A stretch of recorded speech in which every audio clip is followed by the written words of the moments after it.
जय श्री महाकाल। धर्म सत्य चैनल पर आप सबका स्वागत है। आज हम शिव भक्तों के लिए एक महत्वपूर्ण, बिल्कुल ही महत्वपूर्ण एक अध्याय का वर्णन यहां करने जा रहे हैं, जो वर्णित है लिंग महापुराण में। शिवार्चन की विधि अर्थात शिव की पूजा कैसे करें और शिव की किस प्रकार की पूजा से किस प्रकार का फल प्राप्त होता है। इसलिए शिव भक्त तो अत्यंत आवश्यक रूप से इस वीडियो को पूरा सुने। श्रीलिंग महापुराण का 79वां अध्याय शिवार्चन की विधि। ऋषिगण पूछते हैं कि हे महाबुद्धिमान ऋषि सूत जी, प्रजापति महादेव शिव की अल्प बुद्धि वाले, थोड़ी शक्ति सामर्थ्य वाले, अल्पायु वाले मनुष्यों द्वारा किस प्रकार से पूजा की जानी चाहिए। देवता हजारों वर्ष तपस्या करके जिन भगवान शिव का दर्शन नहीं कर पाते, उनकी पूजा मनुष्य कैसे करे। श्री सूत जी बोले कि हे श्रेष्ठ ऋषियों, जो कुछ तुम लोगों ने कहा वो सब सत्य है। फिर भी श्रद्धा से भगवान शिव की पूजा करने से उनके दर्शन हो सकते हैं और उनसे बात भी हो सकती है।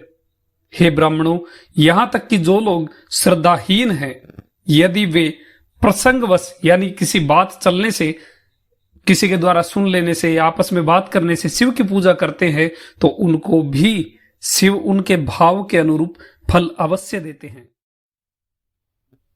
जो क्रोध से भरकर भगवान शिव की पूजा करता है, अर्थात जो मन में क्रोध रखकर भगवान शिव की पूजा करता है, वो राक्षस योनि को प्राप्त करता है।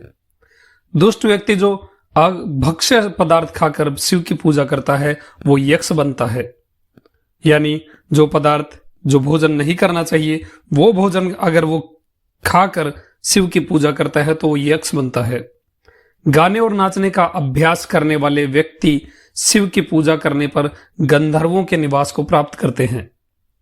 अधम व्यक्ति यानी नीच व्यक्ति जो हमेशा स्त्रियों में आसक्त रहता है और अपना यश पाने में लगा हुआ हो, अगर ऐसा व्यक्ति शिव की पूजा करता है तो चंद्रलोक में आवास पाता है।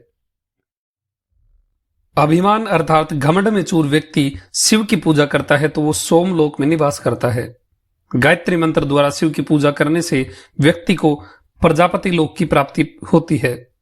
प्रणव अर्थात ओम से शिव की पूजा करने से ब्रह्मलोक या विष्णु लोक में स्थान मिलता है। श्रद्धा पूर्वक एक बार भी शिव की पूजा करने से भक्त को रुद्रलोक में स्थान मिलता है और रुद्रों के साथ आनंद प्राप्त करता है। जिन पेड़ पौधों की फूल पत्तियां भगवान शिव को अर्पित की जाती है और जिन गायों का दूध भगवान शिव को अर्पित किया जाता है, उनको भी परम गति प्राप्त होती है।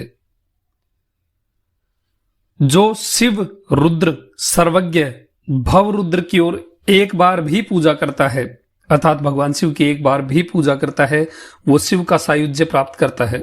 उसका इस मृत्यु लोक में लौट कर आना दुर्लभ है। परमेश्वर भव सर्व उमापति की एक बार भी पूजा करके या प्रसंगवश दर्शन करके सब पापों से मुक्ति प्राप्त की जा सकती है।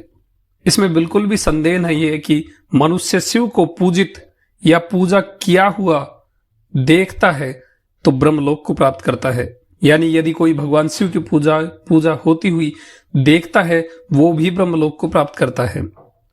जो शिव के विषय में सुनकर, जो शिव के बारे में सुनकर उसका अनुमोदन करता है, यानी वो सब चीजें भगवान शिव की पूजा करता है, उसमें आनंद लेता है, वो परम गति को प्राप्त करता है।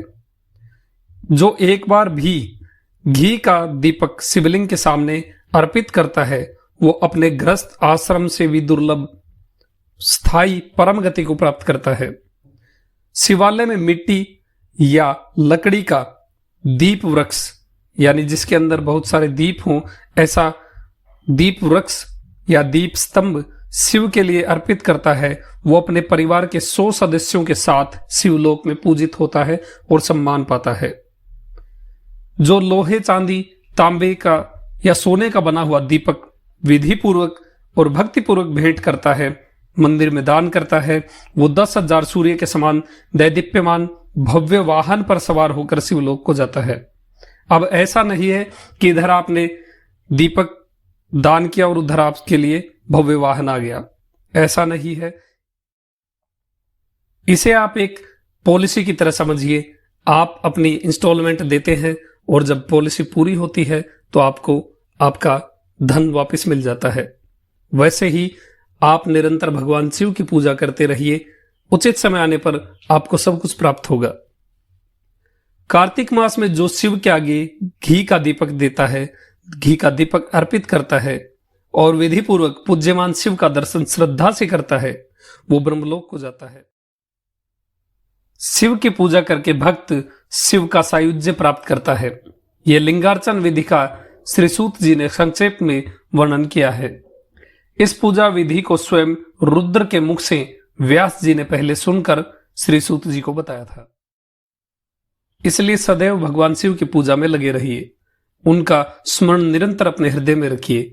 जरूरी नहीं है कि आप हर समय भगवान के विग्रह के सामने ही बैठे, आप अपना काम करते हुए, नित्य कर्म करते हुए भी उनका प्रतिपल स्मरण कर सकते हैं।